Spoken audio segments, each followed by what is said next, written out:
So the biggest project that I'm working on today is processing the carrots that we grew. And so I'm going to show you what I've done. Like over the weekend, I scrubbed each one of these because I wanted all the dirt off of them because I'm not peeling them. I'm going to keep the peeling on. I've heard recently that there's so many nutrients in the peeling itself, and so I just want to keep that. I had my daughter slicing and actually peeling the store-bought ones that we had. I'm going to chop these, and I'm going to put these in a different bowl just because sometimes I want just orange. Or like we made a soup the other night, and it was basically with the white and yellow ones plus with potatoes, and it was very dull looking, so I love to add color. We also have a couple of these kind of reddish color, so those will add some color pops as well. But so after I scrubbed up each one, I loaded up these Ziploc bags and I put water in them, and that really crisps up your carrots. So if you have any carrots in your fridge that are starting to get wilty, then I suggest putting them in a Ziploc bag with water and let them sit in the fridge for a day or two, and they get real crisp and nice again. So I'm going to go pour out the water, and I'll be right back. Okay, so we dumped out the water, and I'm just going to dump these into my big bowl. So I'm going to put the chopped homegrown ones in here, and then the solid orange ones that we bought, I'm going to go ahead and put in the blue bowl. And I'm just going to kind of make these a slice. So like when we want to throw them in, whoops, we had a runaway carrot. When we want to make soup, we can just pull out a handful of these chopped carrots and throw them in there. I'm so excited to be able to have this on hand.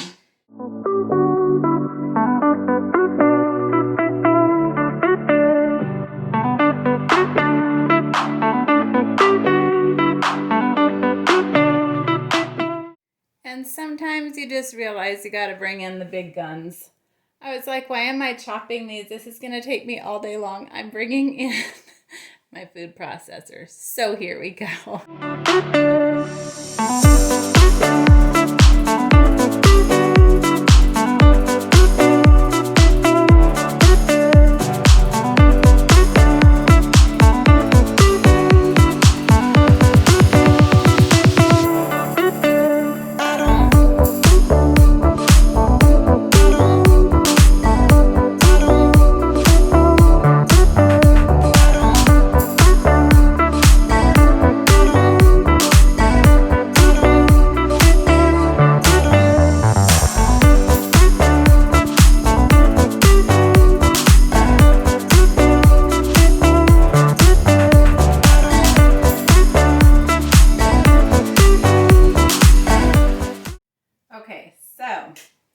Part of my head is cut off. Okay, so I marked each of these bags. This one is the thicker carrot slices, and I'm just going to fill this up and we're going to throw it in our freezer.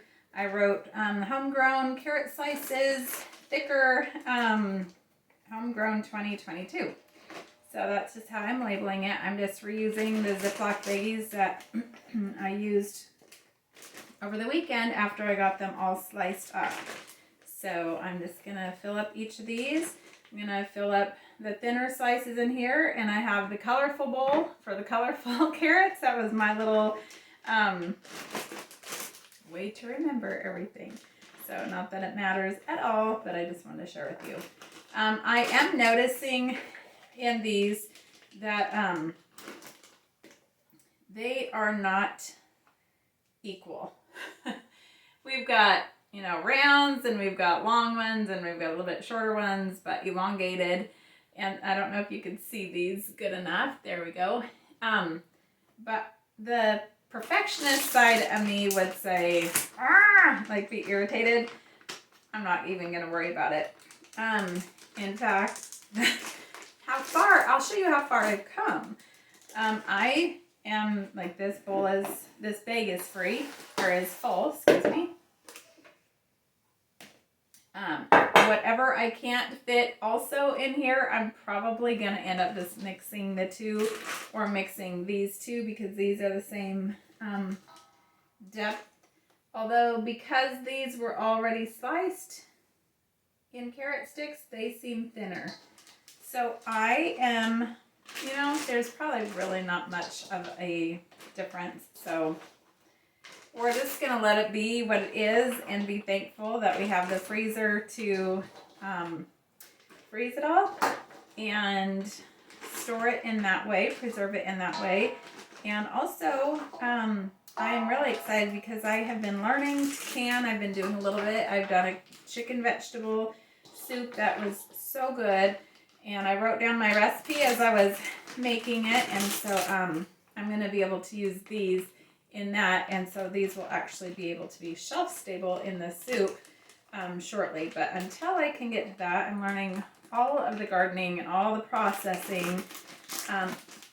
All comes in stages and steps, and there's just a lot of stages and steps to these things, but that's okay. I'm learning, and it's it just feels really good to be able to grow your own food, know that there's totally organic. Love it. So I don't know, there's a lot of satisfaction in it, and so anyway, I hope that I'm somehow inspiring and encouraging you along the way as well. There we go. We got, I would say, a solid 3 gallons. So 2.5 gallons of homegrown that we grew, which is super exciting, and then a half gallon of the store-bought. So I'll just keep those separate so that we have the colorful, pretty ones when we need a pop of color in our meals. Well, thanks for watching. I hope you had fun with me today in the kitchen. I will talk to you next time. Talk to you soon.